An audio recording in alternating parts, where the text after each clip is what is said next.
수강생 여러분 안녕하세요. 한국금융제도의 발전 강좌를 맡은 최상우입니다. 이번 강의는 7번째 강의로 1950년대 금융기관의 재편이라는 주제로 강의를 시작하겠습니다. 1950년대는 해방으로 붕괴된 식민지기의 금융제도가 새롭게 재편되어 신생 독립국 한국의 통화신용기구로서 정비되어가는 시기입니다. 이번 강의에서는 해방 이후 1950년대에 식민지 금융제도가 어떻게 재편되었는지를 설명하도록 하겠습니다. 이번 강의는 크게 4개의 주제로 구성되었습니다. 첫 번째 주제는 미군정기의 금융기관입니다. 여기에서는 해방이 금융제도에 미친 가장 직접적이고 커다란 충격이라고 할 수 있는 예금 인출 실태를 살펴보고 이런 상황에 대응하면서 각 금융기관의 역할이 변화해가는 과정을 설명하도록 하겠습니다. 두 번째 주제는 은행법 제정과 귀속 금융기관입니다. 여기에서는 먼저 1950년에 은행법이 제정되는 이유를 살펴보고 다음에 이렇게 제정된 은행법이 곧바로 시행되지 못하는 원인의 하나가 귀속 금융기관의 존재였기 때문에 그 실태를 살펴보도록 하겠습니다. 세 번째 주제는 한국산업은행의 설립과 운영입니다. 여기에서는 먼저 장기 산업금융기관의 필요성을 설명하고 다음에 한국산업은행법 제정 과정과 그 법의 주요 내용을 소개하고 마지막으로 한국산업은행이 1950년대 한국 경제에서 수행한 역할을 간략히 살펴보도록 하겠습니다. 네 번째 주제는 일반은행의 민영화입니다. 여기에서는 먼저 귀속 금융기관의 민영화 논의가 제기되는 배경을 설명하고 1954년 이후 본격적으로 추진되는 일반은행의 민영화 과정과 민영화 이후 일반은행의 소유 구조 변화를 간략하게 설명하도록 하겠습니다. 일본의 식민 지배로부터 벗어난 해방은 정치적 자유를 보장하고 새로운 국민국가를 수립할 수 있는 기회를 제공해 주었다는 점에서 한국민에게는 커다란 기쁨이었습니다. 그러나 다른 한편으로 해방은 기존의 경제활동을 보장해 주었던 경제제도와 재생산 구조의 붕괴를 의미하기 때문에 경제 혼란을 초래하는 것도 현실입니다. 해방이 금융제도에 미친 직접적인 충격은 두 가지였습니다. 첫째, 각 금융기관이 보유한 유가증권, 대출 등을 포함한 자산이 부실화되는 것입니다. 지난 강의에서 설명한 바와 같이 전시기에 들어가면서 조선총독은 자금 통제를 강화하여 각 금융기관의 대출을 통제하고 유가증권 구매를 강요하였습니다. 이에 전시기가 되면서 각 금융기관의 자산에서 대출 비중은 줄어들고 유가증권 비중이 증가하는 추이를 보였는데 조선상업은행의 경우 1938년 6%에 불과하던 유가증권 비율은 1942년에 26%, 1944년에는 34%까지 증가하였습니다. 이 유가증권은 일본 정부가 발행한 국채, 지방채와 각 군수회사가 발행한 회사채 등으로 구성되었는데 이것의 상환이 불확실해졌던 것입니다. 물론 각 금융기관의 자산 중에서 70% 정도를 차지하는 대출 역시 상환이 보장되는 것은 아니었습니다. 둘째, 해방으로 야기된 정치적 경제적 불확실성이 확대되면서 일본인과 한국인 예금자가 각 금융기관에서 예금을 인출하기 시작하였습니다. 이 표는 1945년 8월 해방을 전후하여 각 금융기관별 예금액 동향을 월별로 정리한 것입니다. 표에서 확인할 수 있듯이 1945년 4월에 61억 4,400만 원이었던 예금액이 6월에 66억 9천만 원으로 증가하였다가 7월에는 55억 4,400만 원으로 감소하였습니다.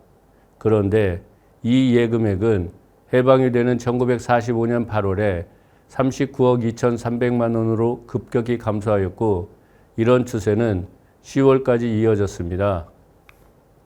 그러나 해방이 각 금융기관에 미친 충격을 정확히 이해하기 위해서는 총 예금액 추이보다는 각 금융기관별 예금액 변화를 살펴보는 것이 더욱 현실감을 느낄 수 있을 것입니다.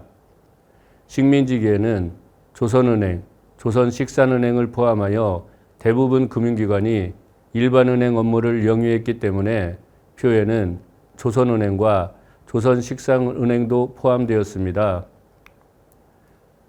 표에서 확인할 수 있듯이 일반은행과 금융조합의 경우에는 1945년 7월부터 조선식산은행과 저축은행은 8월부터 예금이 감소하여 해방 직후에는 그 이전의 절반에도 미치지 못하는 수준으로 예금이 급격히 감소했음을 알 수 있습니다. 통상 이런 현상을 예금 인출 사태, 즉 뱅크런이라고 부릅니다. 물론 1928년에 은행법이 개정되면서 처음으로 예금의 10%를 한으로 하는 지불준비금 제도를 도입했지만 이렇게 일시에 예금을 인출하는 사태에는 대응할 수 없을 것입니다. 더욱이 앞서 지적한 바와 같이 각 금융기관의 자산은 전체적으로 부실화되었기 때문에 해방 직후 각 금융기관이 예금 인출 사태에 대응하지 못해 금융위기가 초래되고 금융제도가 혼란에 빠진 것은 불가피했던 것입니다.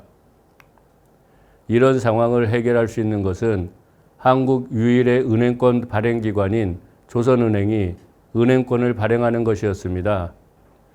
이 그래프는 해방 전후의 조선은행의 은행권 발행고를 정리한 것입니다.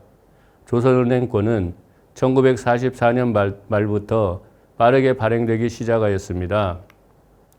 그래프에서 확인할 수 있듯이 특히 1945년 6월과 9월, 3개월 사이에 무려 거의 2배에 육박하는 통화가 보다 구체적으로 말하면 1945년 6월에 43억 7,800만 원이었던 발행고는 9월에 86억 8천만 원으로 증가되었던 것입니다. 그 이후에도 조선은행권 발행고는 1년마다 2배 정도로 증가할 만큼 매우 빠르게 증가했는데 이것 역시 금융기관의 해체에 따른 경제 혼란을 방지하기 위해 조선은행이 통화 발행을 통해 금융기관 대출에 필요한 자금을 조달한 것에 기인합니다. 이와 같이 해방 이후 조선은행이 통화 발행을 빠르게 확대시킨 것은 해방을 전후하여 각 금융기관이 직면한 예금 인출 사태와 금융 혼란에 적극 대응하기 위한 것이었습니다. 그런데 여기에서 주목해야 할 점은 이런 과정을 거치면서 미군정기에 금융기관의 유상과 역할이 변화하기 시작했다는 점입니다. 이 표는 해방 전후 각 금융기관의 예금과 대출 비중을 정리한 것입니다. 우선 주목되는 점은 해방 이후 조선은행의 역할이 크게 부각되고 있다는 점입니다. 표에 정리되어 있듯이 예금에서는 1945년에 일시적으로 증가한 것을 제외하면 큰 변화는 없었지만 대출에서는 1945년에는 전체에서 61%, 1946년에는 50%를 차지할 정도로 압도적인 비중을 차지하였습니다. 표에서 확인할 수 있듯이 그 이후에도 최소한 1947년까지는 대출에서 조선은행이 차지하는 비중은 매우 높았는데 이것은 미군정 당시 예금 기반이 와해된 속에서 유일한 발권기관이었던 조선은행이 자금 수위에 적극 대응한 결과였습니다. 반면에 식민지기의 한국에서 최대의 금융기관이었던 조선식산은행과 그 하부 기관으로 활동했던 저축은행과 금융조합의 비중은 급격히 감소하고 있었습니다. 지난 강의에서 설명했듯이 식민지기에 조선 총독부의 정책 금융기관이었던 조선식산은행은 일본 금융시장에서 자금을 조달하여 한국에서 조선 총독부의 산업정책에 조응하여 자금을 운용한 식민지기의 대표적인 특수금융기관이었습니다.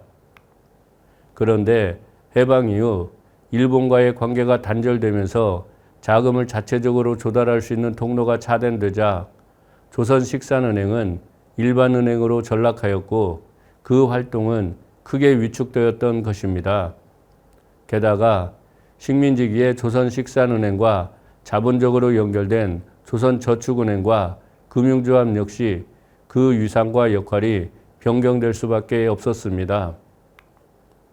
가령 금융조합의 경우 식민지기에는 조선식산은행에 자금을 공급받아 농촌 금융을 전담한 특수금융기관이었는데 해방 이후에는 이런 관계가 단절되면서 그 활동이 급격히 위축되었던 것입니다. 표에서 확인할 수 있듯이 원래의 기능을 그대로 유지하였던 일반은행은 외형적으로는 해방의 충격에서 빠르게 회복하여 정상적인 금융활동을 재개하는 듯 보였지만 내부적으로는 몇 가지 중요한 변화가 이루어졌습니다. 이 점은 바로 이어서 설명하겠습니다. 이 표는 해방 이후 1946년에서 1949년까지의 일반은행의 예금과 대출 비중 추이를 정리한 것입니다. 앞의 표에 제시한 일반은행에는 조선상업은행, 조흥은행, 조선저축은행, 조선상호은행 등과 같이 5개의 일반은행이 포함되었던 것입니다. 먼저 지적할 수 있는 것은 예금과 대출에서 조선상업은행과 조흥은행의 비중이 다른 3개의 일반은행보다 훨씬 크다는 것입니다. 예금과 대출에서 두 은행이 차지하는 비중은 1946년에 각각 79%와 71%였고 1949년에는 52%와 54%를 차지하였습니다. 이와 같이 해방 직후에 이 두 은행의 역할이 가장 컸던 것은 지난 강의에서 설명했듯이 이 두 은행이 식민지기의 일반은행 합병 과정에서 최종적으로 살아남은 은행이어서 해방 이후와의 연속성이 있었기 때문이었습니다. 다시 말하면 해방 이후 이 두 은행은 일본인 임직원의 철수, 예금 인출 사태, 예금 기반 와해 등의 어려운 상황에 직면했지만 해방이라는 새로운 환경에 신속하게 대응할 수 있는 물적, 인적 기반을 갖추고 있었기 때문에 가장 두드러진 활동을 보였던 것입니다. 반면에 조선저축은행, 조선상호은행, 조선신탁은행은 해방 이후 역할 조정이 필요했습니다. 우선 조선저축은행의 경우 식민지기에는 대출은 거의 하지 않고 조선식산은행에 자금을 공급하는 저축기관으로 기능했지만 해방 이후에는 조선식산은행과 독립된 경영체로서 즉 일반은행으로 재편될 수밖에 없었습니다.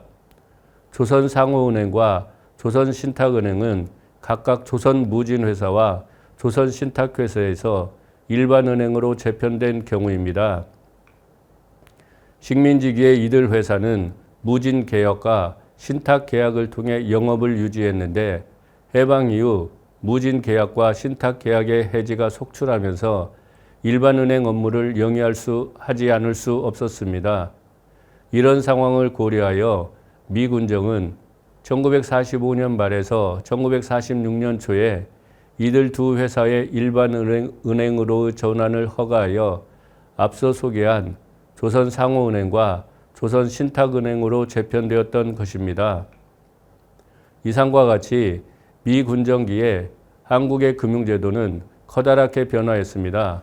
우선 유일한 발권기관인 조선은행의 역할이 매우 중요해진 반면에 식민지기의 장기 산업금융기관이었던 조선식산은행은 일반은행으로 전락했고 계약 해지에 직면한 조선무진회사와 조선신탁회사는 일반은행으로 전환되어 일반은행이 크게 확대되었던 것입니다.